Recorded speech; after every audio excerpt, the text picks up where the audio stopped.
नमस्कार मित्रों, मैं हूं शिवम सिंह और स्वागत है आप सभी का शिवम एकेडमिया के इस ऑनलाइन लर्निंग प्लेटफॉर्म पे। प्यारे मित्रों, साथियों, आज का जो विषय है वो है समास। आज हम समास को पढ़ेंगे, कोशिश करेंगे कि समास के जितने भी प्रकार हैं उन सभी प्रकारों को डिस्कस करें और पूरी व्याख्या के साथ उसको हम प्रेजेंट करेंगे आज। तो सबसे पहले हम समझेंगे कि आखिर में समास होता क्या है, समास का अर्थ क्या होता है, समास के कितने भेद होते हैं, क्या समास का किस प्रकार से प्रयोग किया जाता है और समास के कैसे हम उपयोग कर सकते हैं। तो चलिए हम सबसे पहले समास को पढ़ने के लिए सबसे पहले समझेंगे कि ये जो समास है आखिर में समास का अर्थ क्या होता है। यदि हम देखेंगे तो सबसे पहले हम देखें तो समास का जो अर्थ है, समास का अर्थ क्या होता है। समास का अर्थ कई तरीके से हम जान सकते हैं। पहला तो समास का मतलब होता है, हम देखेंगे तो एक होता है संक्षेप, या कह सकते हैं तो हम संक्षिप्त भी लिख सकते हैं, या कहा भी जाता है कि हम संक्षिप्तीकरण, या इसका एक और अर्थ लिया जाता है, उसका अर्थ होता है छोटा। यानी समास दो या दो से अधिक शब्दों के मेल से बना हुआ एक ऐसा सार्थक शब्द होता है जिसका कोई ना कोई सार्थक अर्थ निकलता है, उसे क्या कहते हैं, समास कहते हैं। समास का जो अर्थ होता है उसको देखेंगे तो संक्षेप या संक्षिप्त या संक्षिप्तीकरण या छोटा होता है। अब बात करेंगे कि समास दो शब्दों से मिलकर बना हुआ है। समास अगर देखेंगे तो यहाँ पे हम समास को देखें तो जो समास है, समास बराबर देखेंगे सम धन आस, ठीक है। समास दो शब्दों से मिलकर बना हुआ है, समास दो शब्दों से मिलकर बना हुआ है। पहला सम धन आस, सम का मतलब होता है आपका पास और आस का मतलब होता है बिठाना, या कहीं कहीं आप देखेंगे तो लिखा होता है बैठाना। यानी समास का दो शब्दों से मिलकर बना हुआ है, एक सम धन आस। सम का मतलब होता है पास और आस का मतलब होता है बिठाना या बैठाना। यानी हमको समझ में आ गया कि समास दो शब्दों से मिलकर बना हुआ है, एक तो सम मतलब पास में और आस का मतलब होता है बैठा देना, आसन दे देना, ठीक है। अब बात समझ आती है कि समास दो शब्दों से मिलकर बना हुआ है तो इसके उदाहरण क्या हो सकते हैं, ध्यान दीजिएगा आप। मैंने कहा कि समास दो या दो से अधिक शब्दों के मेल से बना हुआ क्या है, एक सार्थक शब्द है और समास दो शब्दों से मिला हुआ है। सबसे पहले देखें तो आप देखते होंगे राजपुत्र, यानी हम कह सकते हैं राजा का पुत्र, राजा का पुत्र। या देखें तो राजा का पुत्र, या दो शब्द है और दोनों को क्या कर दिया गया है, पास मिला के बैठा दिया गया है, तो क्या बन गया, राजपुत्र। क्या समझ में आया कि समास में दो शब्दों से मिलकर बना हुआ है, सम धन आस। सम का मतलब होता है पास, आस का मतलब होता है बैठाना। क्या इतनी बात समझ में आ गई। अब हम बात करेंगे कि समास की परिभाषा क्या होती है, इसलिए मैंने स्लाइड में एक लिख लिया है। समास की परिभाषा दो या दो से अधिक शब्दों के योग या मेल से नवीन शब्दों को बनाने की जो प्रक्रिया होती है उसे क्या कहते हैं, हम समास कहते हैं। यानी दो या दो से अधिक शब्दों के मेल से जो बना हुआ एक सार्थक शब्द क्या कहलाता है, मेल कहलाता है।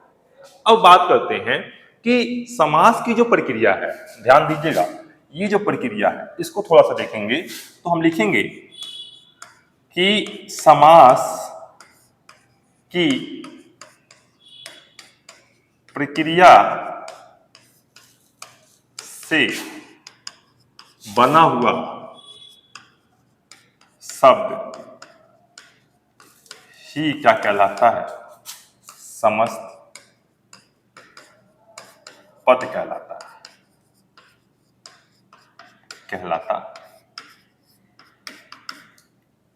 यानी समस्त पद को, समास की जो प्रक्रिया है, समास की प्रक्रिया से बना हुआ शब्द ही क्या कहलाता है, समस्त पद कहलाता है। अभी हम बात करेंगे समस्त पद क्या होता है। समस्त पद को ही यहीं पे लिखेंगे थोड़ा सा, समस्त पद को ही सामासिक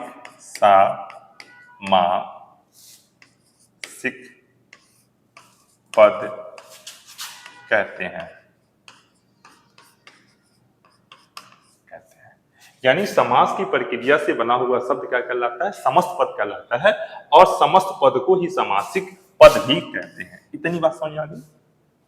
अब हम उदाहरण लेते हैं, यहीं उदाहरण लेते हैं। अभी ऊपर हमने एक उदाहरण लिया था, राजपुत्र बराबर हमने लिखा था राजा का पुत्र। क्या बात समझ आ रही है? ये क्या है आपका? इसको बोलते हैं हम समास विग्रह, और इसको बोलते हैं हम समस्त पद। क्या बात क्लियर है? क्या बात क्लियर है कि राजा का पुत्र इज इक्वल टू क्या होता है? राजा का पुत्र इज इक्वल टू राजपुत्र, और राजपुत्र को ही क्या बोलते हैं? समस्त पद। यही क्या है? पूरा समस्त पद है। अब आगे देखेंगे, जो समस्त पद होता है, समस्त पद वो दो प्रकार के होता है। ध्यान दीजिएगा। पहला इसको कहते हैं पहला पद, दूसरे को बोलते हैं द्वितीय पद। दूसरा समस्त पद को ही, समस्त पद दो प्रकार के होते हैं, एक से पहला पद या दूसरा पद बोलते हैं। या तो हम बोल सकते हैं प्रथम पद या द्वितीय पद। ये तो आम भाषा में प्रयोग किया जाने वाला शब्द है, लेकिन वास्तव में हम देखेंगे तो इसका एक ही नाम आता है जिसको हम प्रयोग करते हैं। इसको होता है पूर्व पद और एक होता है उत्तर पद। यानी हमको नाम क्या याद रखना है? एक तो पूर्व पद और एक उत्तर पद। क्या बात क्लियर? अब उसी एग्जाम्पल को लेते हुए हम फिर बात करेंगे। जैसे अभी कहा कि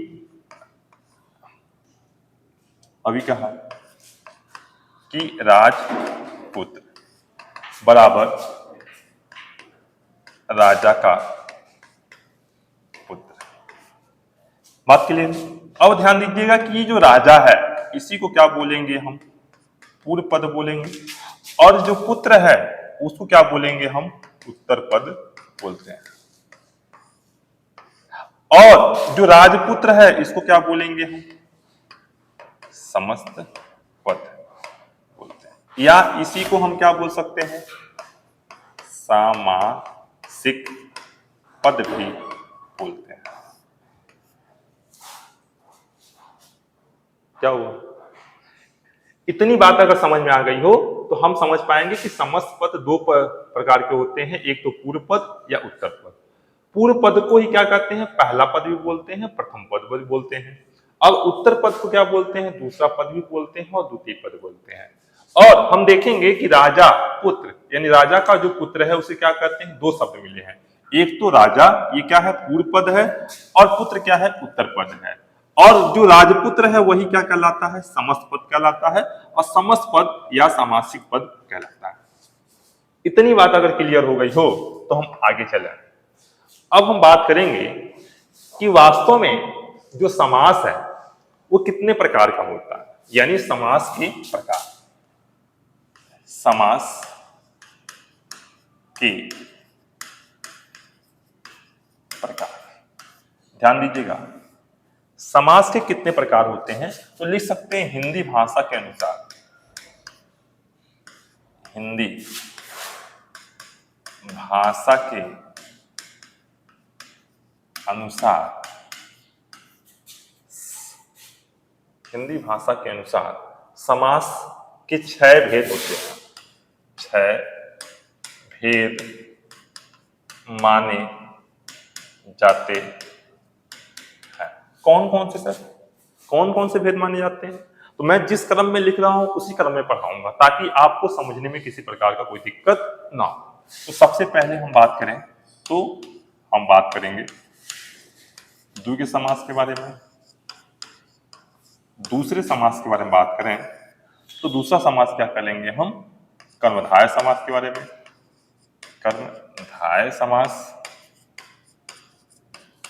तीसरा समास के बारे में बात करें, तीसरा समास के बारे में बात करें तो हम बात करेंगे द्वंद्व समास। चौथा समास के बारे में बात करें तो हम बात करेंगे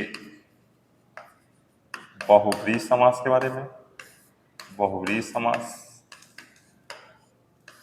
पांचवा समास के बारे में बात करें तो क्या कहते हैं, अव्ययी भाव समास। और एक समास और बचता है जिसको हम लिख सकते हैं, जिसको हम बोलते हैं तत्पुरुष समास। हिंदी भाषा के अनुसार ये 6 समास होते हैं और इन 6 समास को क्या करेंगे हम एक एक चीज को लेते हुए आगे बढ़ेंगे। तो क्या इतनी बात समझ में आ गई कि समास के कितने भेद होते हैं? टोटल 6 भेद होते हैं। कौन कौन से? द्विगु समास, कर्मधारय समास, द्वंद्व समास, बहुव्रीहि समास, अव्ययी भाव समास और तत्पुरुष समास। अब हम आगे बढ़ते हैं। सबसे पहले पहला समास लेते हैं। पहला समास क्या है आपका? अभी हमने कहा कि द्विगु समास।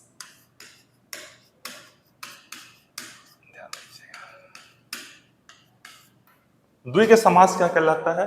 वह समास जिसका पहला पद क्या होना चाहिए? संख्यावाची होना चाहिए और दूसरा पद क्या होना चाहिए? प्रधान होना चाहिए। बात क्लियर है? यानी हम कह सकते हैं कि इसकी परिभाषा पहले लिखते हैं, समझ में आता है। वह समास जिसका पहला पद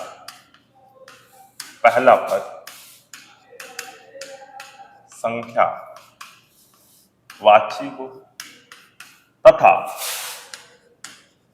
दूसरा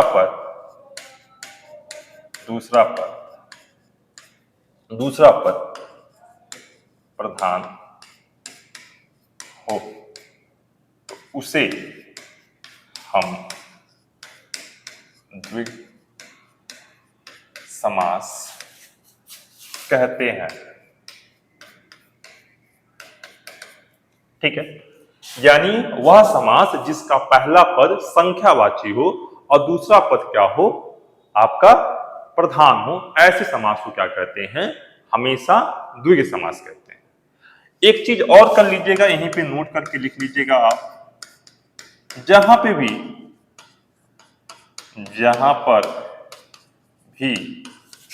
अगर पहला पद संख्या में दिखे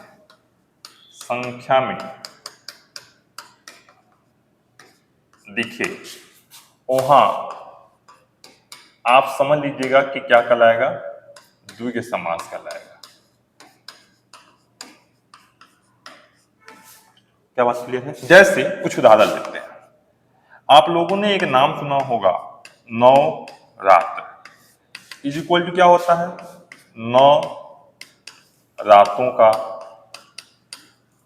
समाहार।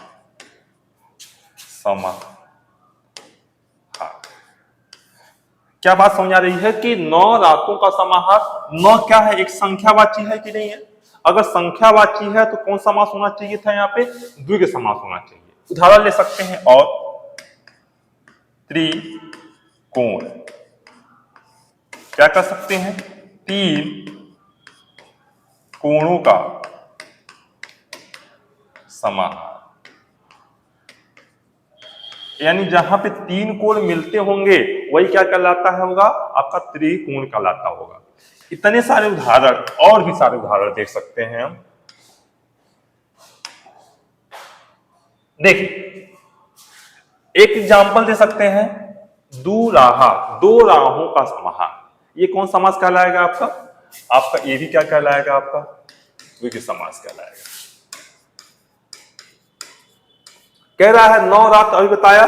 चौराहा, 4 राहों का समाहार क्या कहलाएगा? आपका द्विगु समास कहलाएगा। ध्यान दीजिएगा। पंजाब, पंजाब जो है ये जो 5 आबों का समाहार क्या कहलाएगा आपका? द्विग समास कहलाएगा। क्या इतनी बात समझ में आ गई होगी? इतनी बात समझ में आ गई होगी तो हम एक नया पेज लेते हैं और एक नए समास की ओर बढ़ते हैं। दूसरा समास क्या था हमारा? ध्यान दीजिएगा, दूसरा समास क्या था हमारा? कर्म धाय समास। ध्यान दीजिएगा, कर्मधारय समास क्या कहलाता है? कर्मधारय समास वह समास है, लिख सकते हैं पहले परिभाषा, वह समास जिसका पहला पद विशेषण, ध्यान दीजिएगा, विशेषण तथा उत्तर पद विशेष्य हो, उसे क्या कहते हैं आप? उसे क्या कहते हैं? कर्मधारय समास कहते हैं।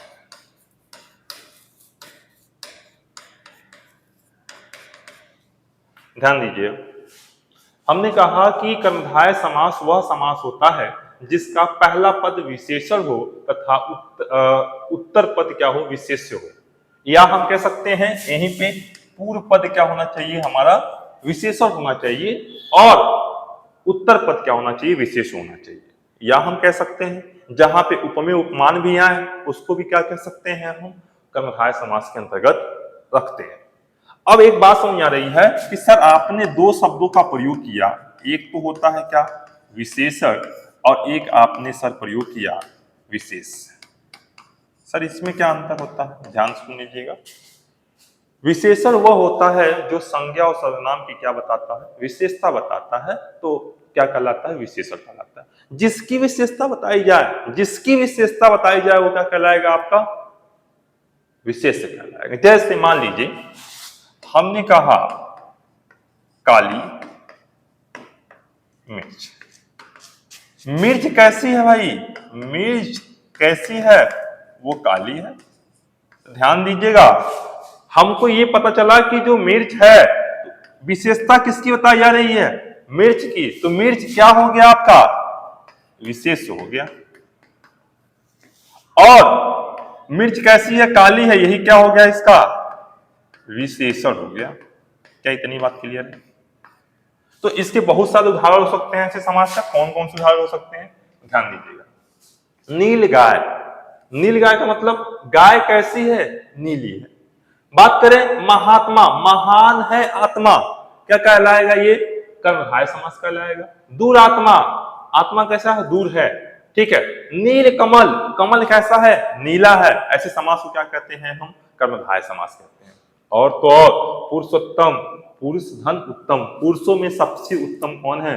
भगवान श्री राम। इनको क्या कहते हैं? कर्मधारय समास कहते हैं। कर्मधारय समास को याद करने का एक ही तरीका है कि आप क्या करिएगा, जहां पे विशेषण हो चाहे विशेष्य हो और तो और आपसे उपमेय उपमान हो। अगर कहा जाए चंद्रमुख, चंद्रमा किसका है? चंद्रमा का मुख किसके समान है? तो किसके समान है? भगवान श्री कृष्ण के। तो क्या करना है? उसको देखना है। जहां पे उपमेय उपमान हो वो भी क्या कहलाएगा? आपका कर्मधारय समास कहलाएगा। आगे बढ़ते हैं, एक समास और पढ़ लेते हैं, थोड़ा सा हम पढ़ लेते हैं, आगे देखिएगा। हमने तीसरा समास लिखा था बेटा, द्वंद्व समास। द्वंद्व समास, द्वंद्व समास क्या कहलाता है? वह समास, पहले परिभाषा लिखेंगे, वह समास जिसका दोनों पद क्या हो? प्रधान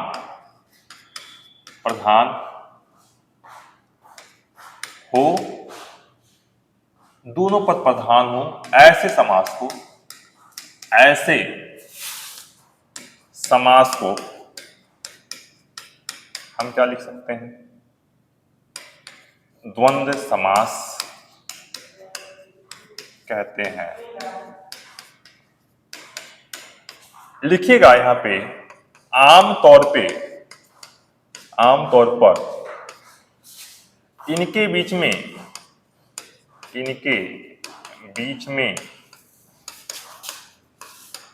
योजक, ध्यान दीजिएगा, योजक चिन्ह लगा होता है। योजक चिन्ह का मतलब क्या होता है, इसको ऐसे ध्यान दीजिएगा। इसमें ये तो नोट करके लिखिएगा, नोट करके।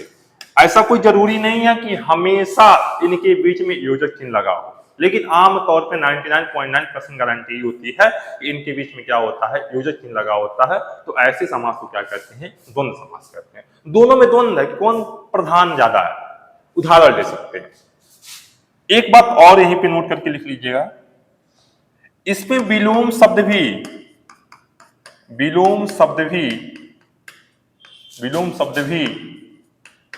द्वंद्व समास के अंतर्गत आते हैं। क्या बात क्लियर है? तो इसके क्या क्या उदाहरण हो सकते हैं, उदाहरण देख लीजिए। दाल दाल और चावल, देखिए योजक चिन्ह लगा हुआ है कि नहीं लगा हुआ है। माता और पिता, सीता और राम, छोटा और बड़ा। और क्या उदाहरण लिख सकते हैं, भाई बहन। ठीक है, ये भी क्या हो जाएगा, भाई और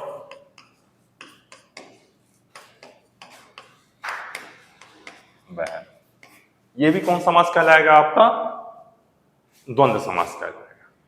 इतनी बात अगर समझ में आ गई हो तो आज की क्लास बस यहीं तक। नेक्स्ट क्लास में फिर मिलते हैं। जय हिंद, जय भारत।